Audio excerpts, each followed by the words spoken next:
This is a Python for Physics tutorial on the introduction to the finite element method with Python.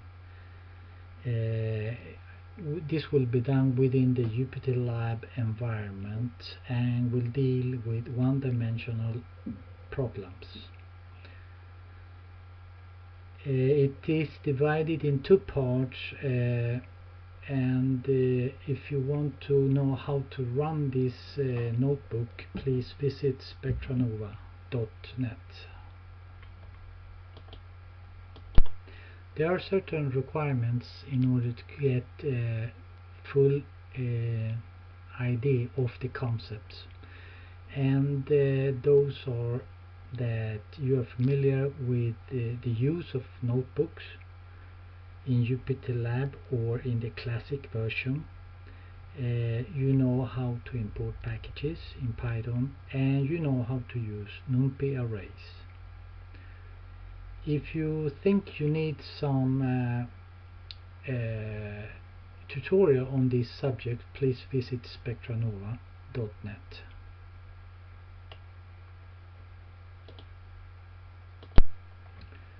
A partial differential equation, as described in equation 1.1,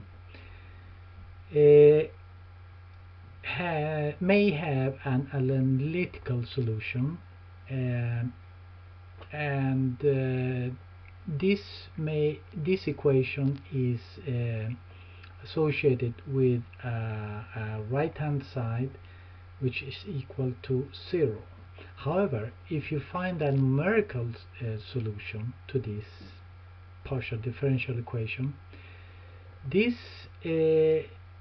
solution will be just approximate, and this is indicated by the fact that the right hand side is no longer 0, but it is a residual, and may called an error residual function.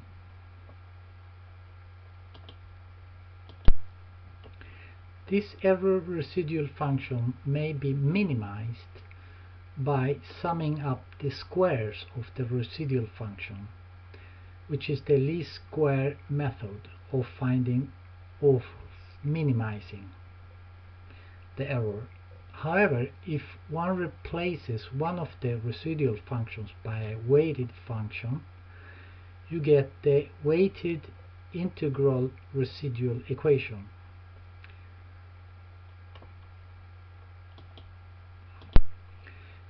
The weighted residual equation is better illustrated by incorporating equation 1.1 into 1.4, and hence you get 1.5, where w is the weighted function, and this is to be minimized.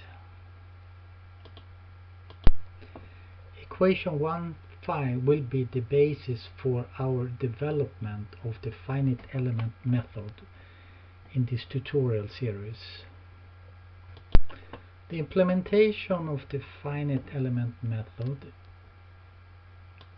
requires several steps, and in the first part of this we will deal with the first and second issues, that is discretizing the region and then specifying the approximation equation for each subinterval region.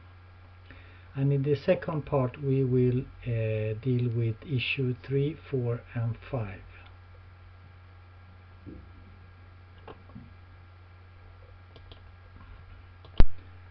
Here we give a short introduction to the integral formulation using the Garlic finite element method. We have the problem of finding the deflection of a beam supported between 2 points. When solving a partial differential equation, phi as function of x, we need to divide the region into many subintervals. So if we are going to solve this between 0 and h, there will be many intervals between these endpoints. And here I have shown a certain subinterval defined by xi and xj with values phi I and phi j. These nodes constitute the element which is called 5 superscript e. Okay, and within this element there will be a linear function between these end nodes. This linear function will be used to describe the approximate solution. We should mention that for each node there are two associated functions, and these are the shape functions, okay? And which are drawn down here. They are linear as function of x, and these shape functions are this here indicated by this prefactor. Equation 1,6 describes the linear relation within each element.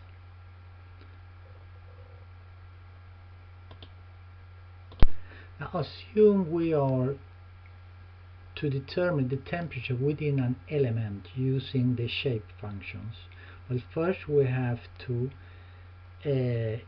import the necessary packages, and in this case it will be the numpy package and the pandas package, and then calculate the temperature and position vectors.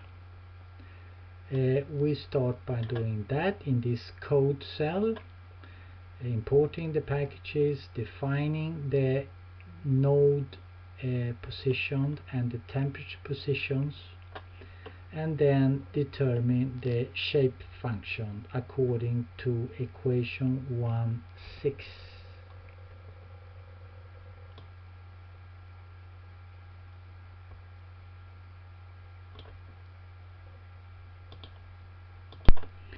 In this section we discuss a few features of shape functions,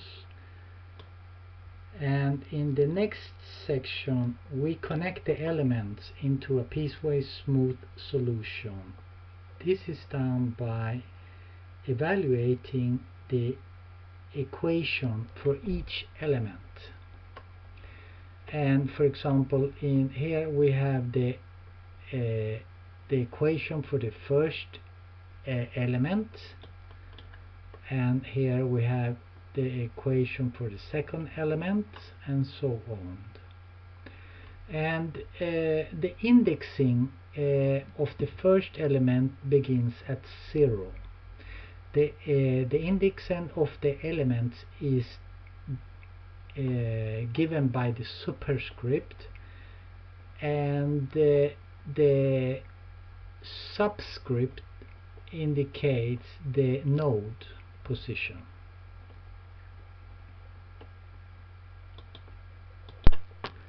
Here we define the relation between the elements and the nodes, and while this is trivial in one dimension, in 2 and 3 dimensions the elements order number do not have a correspondence with its physical ordering. So we use the pandas package to do that, and we obtain this table,